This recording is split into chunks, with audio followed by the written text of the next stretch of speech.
It is the second part of our two-parter that was originally a 1 hour episode, but we got cut in half because they aired it over here as a two-parter. Mm-hmm. That all makes sense, of course. Yes, hello, welcome to this week's episode of Jared Now Watch. Inuyasha is episode 136. I'm Jared, joined as always by Doc Owl and Lady Hello. We are talking about Season 5, Episode 24, Episode 134, entitled The Woman Who Loves Sesshomaru, Part Duh.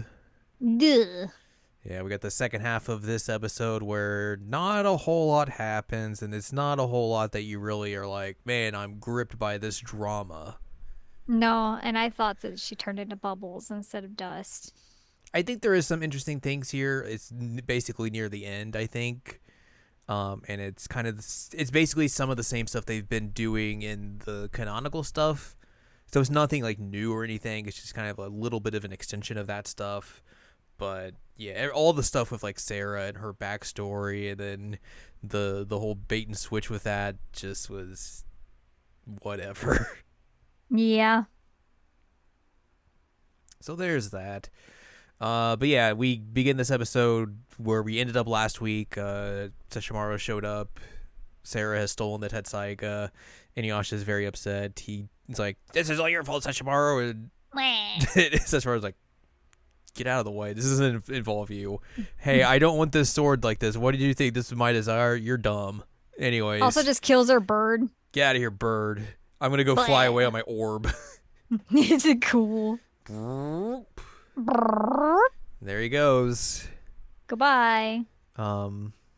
She also eventually disappeared. So she tries to turn Inuyasha into a statue, but Kagome destroys her beads or whatever she had that was able for her to do that. And then Inuyasha's fine, and then she disappears as well. And then they're like, we should probably go see if Moroku and Sango are fine now, and then you can go find the Tetsaiga. All right, cool. And then Sesshomaru flies into a forest and then lands by a tree that is the same tree that Sarah saw him when he was after the fight with him and Inuyasha, and he was armless, and he's like, Tetsaiga, grrr, Inuyasha, grrr. She was like, oh my gosh, ooh. And he was like, oh hey, this tree, I think I sat here once, huh? And then Sarah shows up, like, do you remember now? And then we go through this whole backstory of her seeing this, and then like her becoming infatuated with Sesshomaru, and then like her dad not being happy with this mere raccoon and everything. His mere raccoon. And sending his troops after him, and then Sesshomaru's like, I'm just gonna murder your troops. I don't care. Like, get out of my face. And then her dad lost his mind and burned the castle down, and she was like, well, I didn't really think bad of that, this is his fault, of course. Anyways, now do you remember the whole story of why this is all happening? He's like, I don't really care. Moroku and Sango have recovered, so Kagome and Shippo reconvene with them, and then they all head off after Inuyasha. And then, yeah, backstory, blah, blah, blah. We talked about this, but, like, she learns about Inuyasha through Sesshomaru talking about Inuyasha, but she had never seen Inuyasha before, so, like, how did she recognize him in the first episode when they passed by when she was doing her flute dying part? It doesn't make a whole lot of sense. No, I mean, like, I think they said in the wiki last time that, like, she heard the name, but, like, even then, there's no indication that, like, that's actually him. They could have been talking about a dude named Inuyasha or something. Right, like, they could have just been people who were mad at Inuyasha, and they're like, man, Inuyasha, that guy sucks. She's like, oh, that must be Inuyasha. Wow. So that of course that happens. And then she talks about how, like, some demons showed up at her deathbed and like, hey, do you want to, like, tell your feelings to Sesshomaru and, like, get the Tetsaiga for him? That'd be really cool, right? And she's like, yeah, okay, cool. And then a bunch of demons just go, blah, blah, blah, blah. And she blows up, and then she becomes a demon and all that sort of stuff. So yeah, she talks about all that, and then, like, her eyes glow, and Inuyasha shows back up, and Sesshomaru's like, bro, get out of this. This doesn't involve you. This is my problem. Stop involving yourself.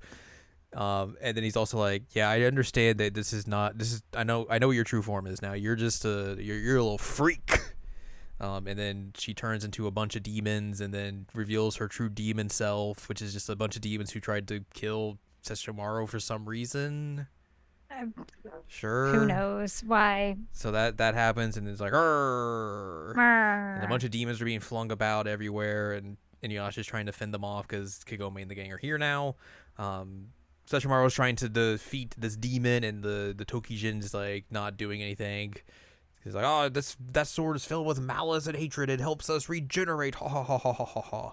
And then he's like, okay. And then he notices that like the Tetsaiga is on the ground. He's like, hmm. Hmm. Kagome at one point shoots an arrow at him, and then it's like, oh, that hurt. Have some demons. Blah. And then Sarah's ghost is like, you gotta destroy me. And Sesshomaru's like, okay, cool. I can do that. I'm pretty good at that. So Yeah, I got he this. picks up the Tetsaiga and does the wind scar very casually and just destroys the demon and all the other demons that were coming out of it very casually and all that sort of stuff, and just like, all right, cool, flings the Tetsaiga back to Inuyasha. Here you go, brother. And Inuyasha's like, now let me show you how the Tetsaiga really works. And then he does the same thing and kills a bunch of demons. And then Sesshomaru's like, all right, see you later. All right. Look at it. Oh, and actually, he looks at his hand and it's very burnt. He's like, ow, that hurt. And then Sarah's body is disintegrating. She's like, I got to tell you my feelings, thank you. And then disappears, and he stabs the flute into her dust remains and is like, go play the flute in the netherworld. And then just walks off. He's like, all right, later, gotta go. It's so intense. Also, I legit thought it was Bubbles. You did. The others, Moroku and Shippo, pray over her remains, except Shippo's like, puts his hands together for like a second, like, do you think she found peace in anything? It's very weird. And then we see at the end of the episode, Ren's just like hanging out on, and Jockin's like, oh god, where's my lord? Where's my lord? And then he just comes walking up, and Ren's like, hey, what's up? Hey. Jockin's like, where have you been? He's like, nowhere. you gotta have to have been somewhere. They're like, all right, we're going. Then he bonks him. And then he bonks him. And that's the episode. That's the episode. Yeah, I like the Sesshomaru and Inuyasha continued begrudgingly not just getting at each other's throats all the time and just like kind of sort of working together. I mean, obviously it's filler, so like it doesn't really matter in the long road. But we get a little bit of that here. That's always fun. Some coexisting, yeah. But that's basically the only thing I thought was really interesting in this episode. The Sarah stuff was just like whatever. I don't like care. You're a character that again is not going to show up again. This is filler, so it doesn't even matter. So like I don't really need to learn about your incredibly tragic backstory, and especially when Sesshomaru is also like, dude, I do not give a about this. I even told you while we were watching it, like in the middle of this, I was like, I legit do not care. Couldn't be asked. Yeah.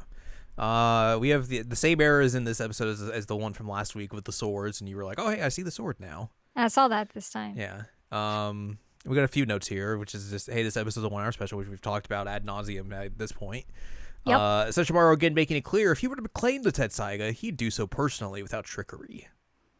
While unconfirmed, it's likely the demons who possessed Sarah were the ones who escaped Mount Hakare, given how easily they work together. Sure, I could believe that. Okay. This episode continue on from Inuyasha and Sesshomaru's fight in episode 7. Oh, wow. We've come a long That way. was 127 episodes ago. Jesus Christ.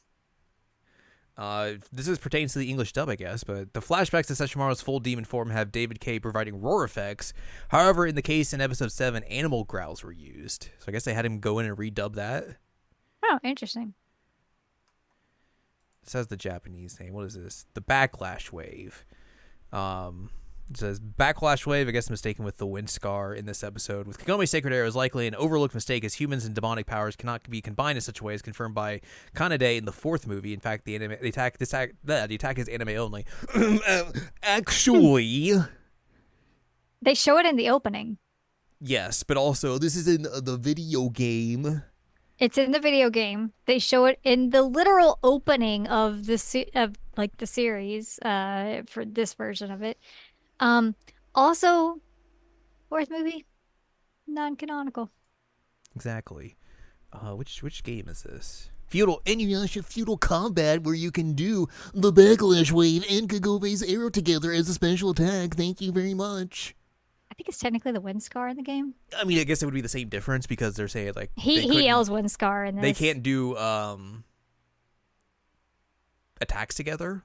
Right. So regardless. But actually, they do it in the video game, so it's not just anime only. It is video game as well. That is correct. Let me push but up also, my non-existent again, glasses. I'll push my glasses for you if it makes Thank you feel better. you. Got you. But yeah, it's literally in the opening. Like next week when we watch the opening, you'll see it. Yeah. So like, I don't know why they keep insisting on saying this in some of the notes because it's like this happens enough that the wiki person should just STF you. I mean, this is what happens when you have fan wikis, so that's the problem. Yeah. But anyways, yeah, that's it for this. We're finally out of this two-parter, but we're not out of the filler yet. Next time we'll be discussing episode 135 entitled "The Last Banquet of Moroku's Master." Mushin's dying. damn, sucks to suck, I guess. Oh, I see why this is filler now. Well, spoilers for next week's episode that I'll definitely just forget by next week as well. Does he not die? No. Okay, well that makes sense. Yeah. But yeah, that's going to do it for us this time. So if you'd like more from us, head on over to seasonalanimecheckup.com or sac.cool where you can find past episodes of this podcast and other podcasts like Seasonal Anime Checkup OVA. You can also find columns and reviews on the site as well. If you'd like more from Anladium, go to anladium.com. She's got columns and reviews. You can follow us on Twitter and TikTok at Anime Checkup. You can follow us on Blue Sky at seasonalanimecheckup.com. You can buy our books, One Shiny Moment, A Critical Analysis of Love, Life, Sunshine, Hot Tubs, and Pac-Man on Amazon.com. And you can support us on Patreon, patreon.com/SACOVA. So join us next time as we learn about Moroku's master dying, but not really dying. Not really dying.